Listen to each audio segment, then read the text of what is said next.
Nocturno, un espacio donde les ofrecemos importante información, entrevistas y opinión, bajo la conducción de Leonidas Castro. Bienvenidos.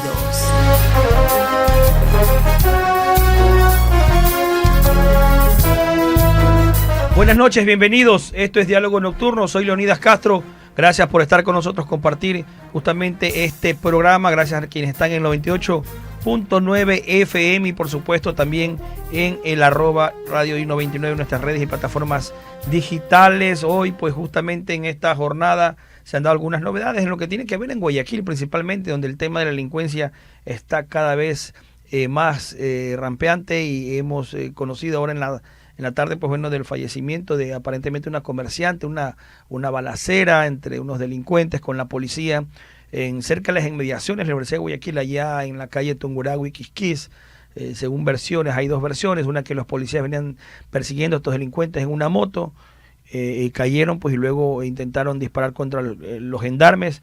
Otra habla de que venían robando en un bus y aparentemente al querer intentar huir de la policía pues dispararon una bala perdida, lastimosamente cobra la vida de una comerciante de esa zona. Realmente triste y lamentable, realmente lo que está pasando en Guayaquil. Esperemos que justamente exista justamente esa investigación para dar con los responsables de este vil y cruel asesinato en Guayaquil. Mientras tanto, pues un poco también en cuanto a la información, pues lo que pasa en la política, la bancada de ADN pues ha dicho que va a descartar una fiscalización a Helber porque no existe un solo contrato, así lo dijo el asambleísta pues Adrián Castro. Eso entre las novedades que están generándose justamente acá entre la información. Y pues bueno, queremos conversar también con nuestro invitado. Ya tenemos en nuestra plataforma a nuestro invitado, el experto y docente de la ESPOL, Iván Endara, con quien vamos a conversar esta noche. Iván, ¿cómo está? Gracias por estar con nosotros. Soy Leonidas Castro, un gusto compartir con usted. Buenas noches, bienvenido. Su micrófono, por favor, Iván, si me ayuda. Sí, su micrófono está desactivado. Leonidas, qué gusto. Muy buenas noches. ¿Cómo estás, Sí, Iván? Un gusto. buenas noches con todos, con la audiencia. Un gusto estar con ustedes una vez más. Aquí con la preocupación, como tú has mencionado, Guayaquil está un poco Sí, complicada. Y pues bueno, vamos a ver, siguiendo adelante con lo que se puede, ¿no? sí, realmente es un tema de la seguridad que preocupa, ¿no? Y esto en las inmediaciones de una universidad, como es el caso de la Universidad de Guayaquil. Y recordemos, los docentes también tienen que llegar a esas universidades, los estudiantes, hay comerciantes, y que ocurra una balacera en esa zona realmente ha sido catastrófico. Pues bueno, hay una víctima mortal, ya lo que se ha confirmado. Iván, vamos a otro tema, al que nos trae a esta entrevista. El tema del sector eléctrico. Terminamos el 2025. Se dijo que había riesgos de apagones. El presidente lo dijo, que hubo quienes señalaban que eran agoreros, que iba a haber apagones, pero que su gobierno supo manejar esta crisis y supo enfrentarla con las medidas que tomó. Finalmente el Ecuador no tiene apagones, finalmente el país ha seguido con su total normalidad en la parte productiva con la energía que se está generando. ¿Cuál es el análisis, el balance que hace usted, Iván, justamente como docente y experto en electricidad? Sí, mira, realmente primero un gusto escuchar que no hemos tenido y saber que no tuvimos apagones durante este año. Ha sido bastante positivo incluso en la economía del país. Pero hay que recalcar un par de puntos importantes. El primero de todos es el hecho de que no ha habido la temporada de estiaje realmente. Si nos hemos fijado y si alguna vez hemos tenido la oportunidad de ir a la sierra o al oriente especialmente, ha estado el temporal lluvioso durante todo el año. Entonces, eso ha ayudado bastante a poder mantener las cotas de los embalses, poder optimizar el recurso, poder mantener todo encendido y sin ningún apagón. No hay que quitarle mérito a todos esos ingenieros, SENACE en especial, el ministerio, que han sabido manejar y administrar los recursos de una manera eficiente. Pero sí, tengamos en claro de que son dos cosas importantes que hay que hacer. La primera es saber manejar los recursos, que entiendo se está trabajando en ello, pero la segunda también agradecer al ambiente, a las lluvias que no han parado durante este año, ¿no? Esperando que para el próximo año se mantenga el mismo clima y pues también viendo que se le ha dado ya un año plazo al gobierno para que pueda poner en marcha varias de sus generadoras, pues, ¿verdad? Iván, el trabajo que se ha hecho justamente por parte del gobierno nacional va encaminado a la generación termoeléctrica. Deberíamos ir también por el tema de aparte comprar energía Colombia, ver la posibilidad de construcción de mini centrales hidroeléctricas ubicadas en alguna zona donde tengamos cierto flujo de lluvias durante el año, durante la zona de la época de estiaje.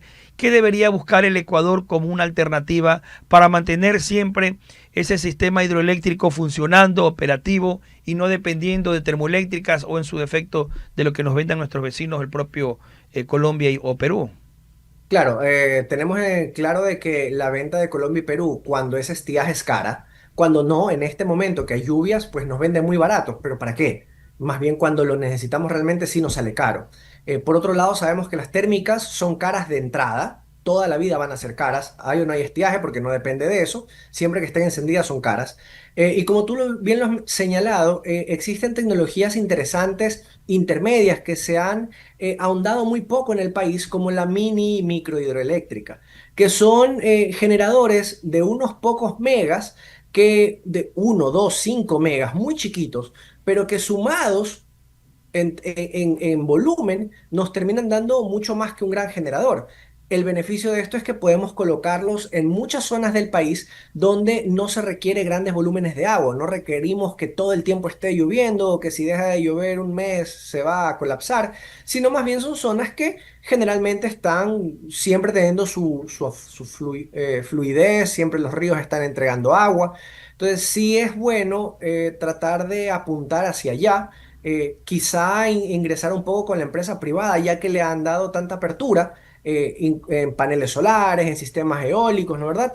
También influenciar un poco en esta privada para que haga estas compras en micro hidroeléctricas o mini hidroeléctricas, que al final del día yo puedo colocar una mini hidroeléctrica cerca de una hacienda, por ejemplo, y puedo alimentar todo un pueblo pequeño. Entonces, con una pequeña generadora que no requiere de grandes ríos, alimenta un pueblo y ya sé que ese pueblo va a estar tranquilo de ahí en adelante. Iván, el sistema de centrales hidroeléctricas del país, podríamos decir de que garantizan de momento que diciembre es un mes que hay un alto consumo por las festividades de Navidad y fin de año, donde la gente enciende cada vez más luminarias en sus domicilios, el arbolito, el nacimiento, todo lo que tiene que ver el consumo aumenta y sin lugar a dudas podemos estar seguros, tranquilos de que esto va a continuar y como ya está obviamente la etapa un poco lluviosa en las zonas de la sierra que han mantenido, como usted señala, y también en las centrales hidroeléctricas del oriente, podríamos estar tranquilos y seguros de que el país va a terminar el año con energía y empezaremos el 2026 de igual manera. Sí, efectivamente, hay un exceso, por llamarlo de alguna manera, de lluvias. Tenemos agua en suficiencia para poder alimentar a las hidroeléctricas y no, todos vamos a poder estar tranquilos este diciembre, no como el año pasado. Podemos prender los arbolitos, podemos pasear tranquilos, no sé, en las zonas más iluminadas del país o ver esas casas con grandes adornos porque no vamos a tener el problema que tuvimos el año pasado. Por lo menos no este año gracias a las lluvias que se han mantenido. Y como te decía, ha habido una buena administración y ahorita las cotas están bastante altas. Tenemos agua suficiente para aguantar todo este periodo. Iván, y justamente lo que está previendo el gobierno también tiene que ver con un poco de los mantenimientos. Se han hecho esos mantenimientos a las centrales hidroeléctricas, a las termoeléctricas, porque de ello también depende el normal funcionamiento para los próximos meses. Es decir, si el gobierno también no invierte en mantenimiento, pues va a ser un poco complicado, no solamente en centrales o en termoeléctricas, sino también en las redes de distribución. Hay que hacer mucho por allí. ¿Qué falta? ¿Qué se debe hacer? No, por supuesto. Si no se da el mantenimiento, esperemos un colapso seguro sin importar si hay lluvias o no. Lo bueno es que por ahí han empezado a entrar unas cuantas hidroeléctricas pequeñas, pero todo suma. Hemos tenido también por ahí la capacidad o ha habido de parte del gobierno esta posibilidad de poner en funcionamiento algunas térmicas que no estaban operando en su máximo. De nuevo, no es tanto como se quisiera, sin embargo, todo granito suma. Es bueno, hablando ya en términos únicamente de generación, ¿no verdad? No nos va a salvar en caso de que haya un estiaje como el año pasado, no es suficiente para salvarnos, pero sin embargo siempre va a haber un apoyo por parte de esas generadoras. Ahora, un tema muy importante es la distribución y la transmisión. Hemos visto que mucha gente tiene apagones no porque no haya generadoras, sino porque explotó un transformador, porque cayó una red, porque se disparó una protección eléctrica. Entonces, estos casos se dan principalmente porque falta repotenciar la red. Y aquí entramos en un problema bastante grave y es cuánta capacidad tiene el gobierno a mediano y largo plazo para poder invertir prácticamente en todo el sistema eléctrico para poderlo repotenciar. Y aquí entramos ya en la dificultad, porque dinero se necesita más de aquel dinero que tiene el Estado destinado. Iván, ¿podría darse un tipo de inversión, alianza público-privada para invertir en el sector eléctrico? ¿Qué facilidades hay o a nivel de legislación qué se debe hacer para que justamente haya inversión también en el sector eléctrico? Por ejemplo, el presidente Daniel Noboa hoy se iba a Emiratos Árabes Unidos a abrir justamente una embajada allá, luego va a estar por España, por Noruega. En estas aperturas de diálogos que hay con diferentes países, es posible que algunos de ellos, me parece que España también estaba interesada en proyectos de inversión eléctrica en el Ecuador. Es posible de que también vayan a venir estos recursos el próximo año para atender al sector eléctrico para generación de nueva energía en el país. Sí, mira, hay la capacidad, sin embargo, justamente entrando un poquito en el debate de la consulta popular, la Constitución impide que el Estado privatice o haga privadas ciertas partes del control de la energía eléctrica. Sin embargo, hay mecanismos bastante sutiles en los que se puede ingresar de cierta manera a permitir que una empresa privada opere temporalmente o se le da una concesión a tantos años que nos permita tener inversiones de estas grandes empresas extranjeras para poder no solamente generar, sino también manejar redes de transmisión y de distribución, que sería lo mejor, sería lo más acorde, ya que, como te mencioné hace un momento, si el Estado no tiene el dinero suficiente para invertir, pues tenemos que buscar en ese bolsillo privado, tenemos que darle obviamente garantías del pago a largo plazo, pero seguramente serán un gran hombro de apoyo al Estado para poder mantener un sistema que en este momento está en una balanza al borde del colapso. Y ese posible colapso, Iván, significa de que si el Ecuador no invierte en los próximos meses, años en este sector, pues vamos a tener serios problemas más allá que la naturaleza nos favorezca, porque puede que estén llenas las centrales eléctricas, pero si el sistema de transmisión está deteriorado, no hay, podríamos tener lo que algún momento hubo cuando hubo los fuertes apagones que saltaban y reventaban, como dicen, las redes de transmisión, y realmente era por la falta de mantenimiento. Por supuesto, no tengas duda de eso. Es más, en el 2023, antes de que empiecen los apagones, ya teníamos en la zona de Guayaquil muchas veces apagones sectorizados. Correcto. Decían, se iba la luz en el norte, se iba la luz al sur, se iba la luz al este, al oeste. ¿Qué pasaba si sí había energía o generación? Que justamente la red no estaba preparada para el incremento que tuvo Guayaquil de carga. Guayaquil en ese año tuvo un incremento gigante de carga. Y no se ha parado, no ha dejado de crecer. Entonces, ¿qué pasa? Que en este momento nos hemos enfocado tanto en la generación que hemos dejado un poco de lado o hemos escondido el tema de la distribución. Y si esto no mejora, y en un corto plazo, podríamos decir que para un 2027, 2028, en el peor de los casos, ya nosotros vamos a estar seguramente teniendo colapsos locales, pero por sistema de red, como tú bien lo has dicho. Entonces, no solamente necesito que venga una generadora a invertir en Ecuador, necesito que venga una empresa que pueda construir nuevas redes o reemplazar las redes actuales para repotenciarlas a unas redes mejores. Si no, estamos con redes construidas hace 40 años atrás que estaban hechas para cargas de 40 años, cuando nadie tenía aires acondicionados o teníamos Correcto. uno en el mejor de los casos en casa. Entonces sí estamos bastante delicados en ese tema y hay un tema que hay que tenerlo. Sabemos que desde el periodismo se presiona al Estado para que no desatienda ciertos sectores.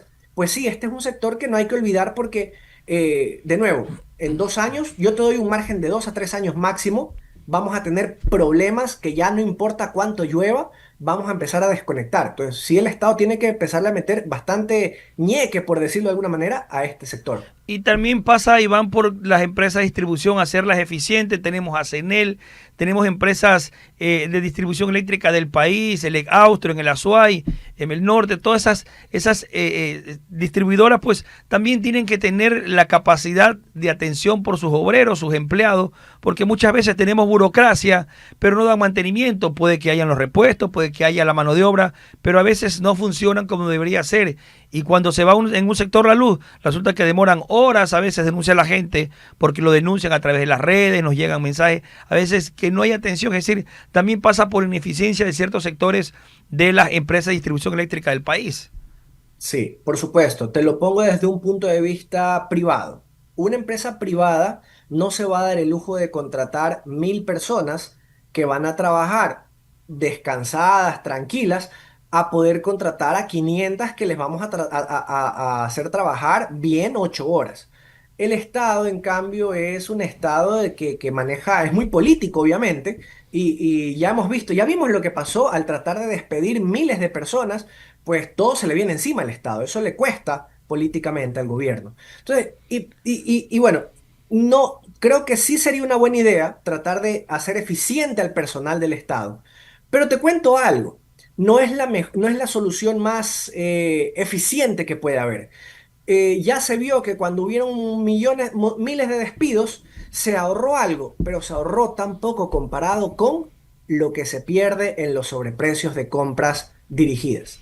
Cuando nosotros tenemos este mecanismo de compras que está mal manejado o que está mal administrado, una compra en la que nos llevamos un 10% adicional, en la que permitimos que ganen empresas que claro, probablemente tienen historia, pero nos cobran mucho más, estamos perdiendo mucho más que lo que nos ahorramos en 1.000 personas de sueldos.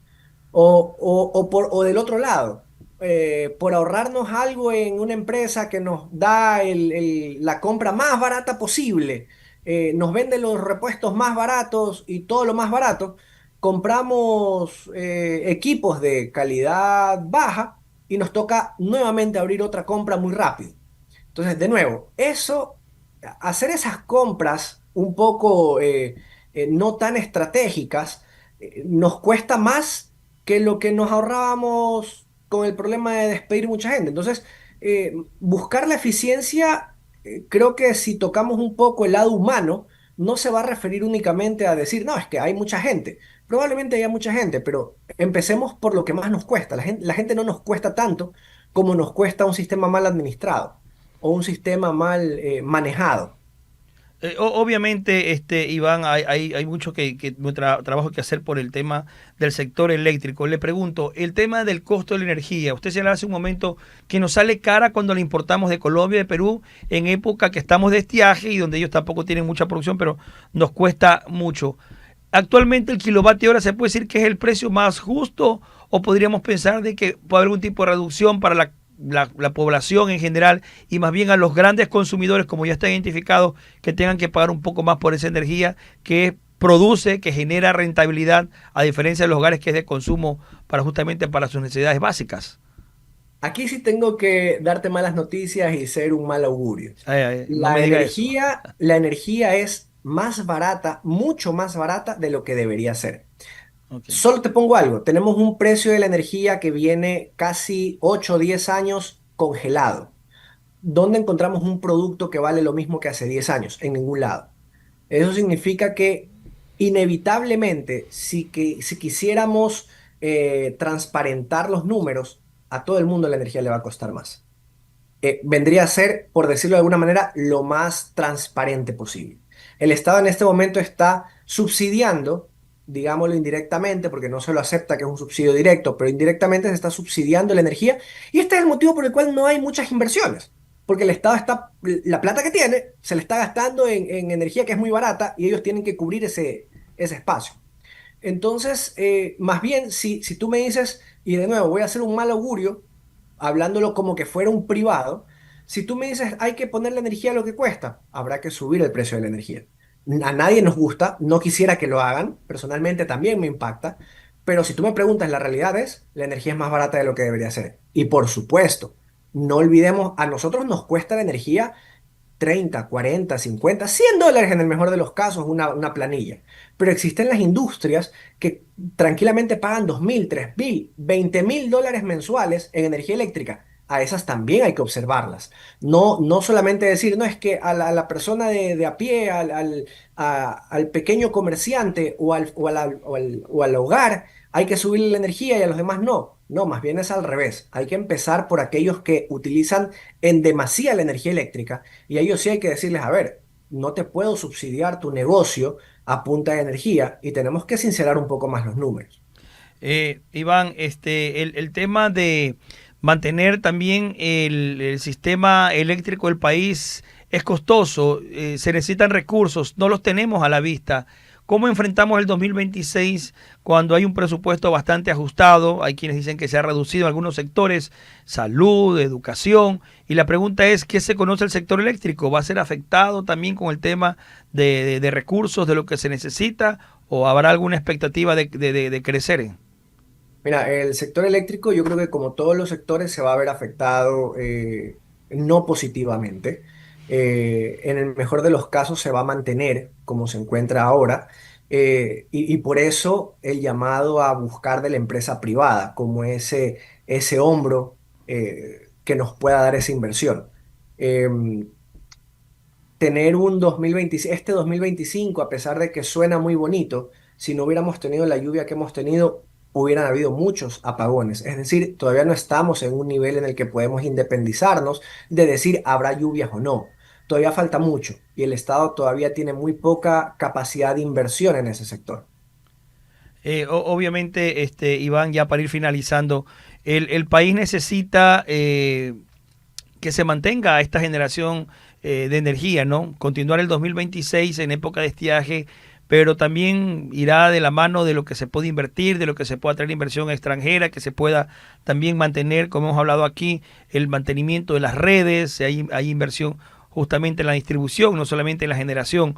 Va a ser un año un poco complicado, un reto difícil porque venimos con o el gobierno, pues obviamente con un revés a nivel político en las consultas populares, en las urnas, y sin lugar a dudas la oposición pues también afecta y golpea en cuanto a las leyes o proyectos que se puedan enviar en cuanto a la parte de generación eléctrica. Ahí podríamos tener también algún tipo de revés si es que no se piensa en función país. Sí, no, efectivamente, si mantenemos las cosas como están en el 2025, 2026 va a ser muy complicado. Vamos a estar más bien a la expectativa de que hayan las mismas lluvias que en 2025. No hay otra oportunidad. No se pueden hacer inversiones tan rápidas. Es decir, que si hablamos ahorita de inversión, estamos hablando para el 2027 realmente. Sin embargo, yo espero que se mantenga, por ejemplo, barcazas, que se Correcto. continúe con el tema barcazas. Es más, ¿por qué a las barcazas le seguimos dando 6 meses, 9 meses, un año de contrato? En lugar de decirle, mira, ¿sabes qué? La realidad es que no puedo, me voy a tomar 3 años, hagamos un contrato a 3 años y por supuesto probablemente me sale más barato, puedo negociar. En cambio, si le digo 6 meses, claro, me van a cobrar un montón de plata porque saben que en 6 meses se van. Entonces sí sería por ahí un primer paso interesante para poder reducir los costos de la energía, pero también el gobierno tiene que enfocarse mucho en traer inversión privada, tratar de invertir en lo poco que va a poder, pero tratar de invertir. Y de nuevo, 2026 va a ser un año que yo te lo digo, dependiente mucho de las lluvias. Muy, Si para octubre del 2026 no hay lluvias, probablemente hay apagones.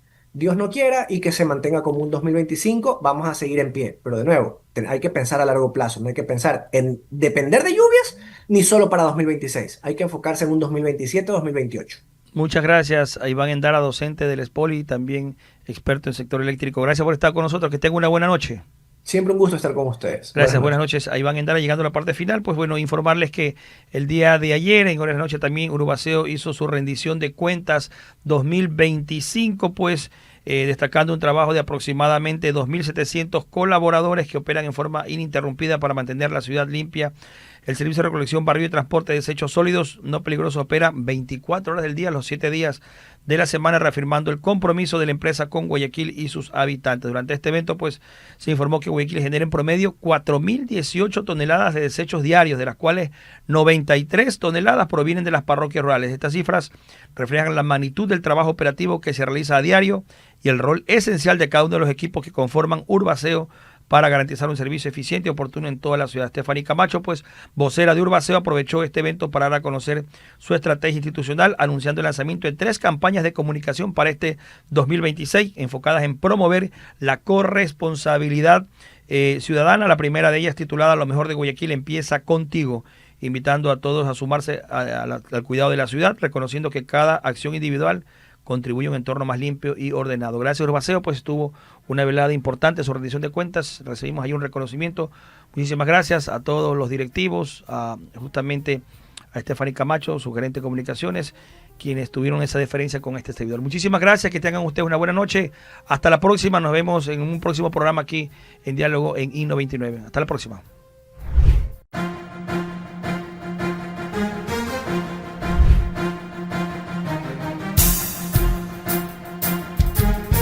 I99 presentó Diálogo Nocturno. Hasta la próxima.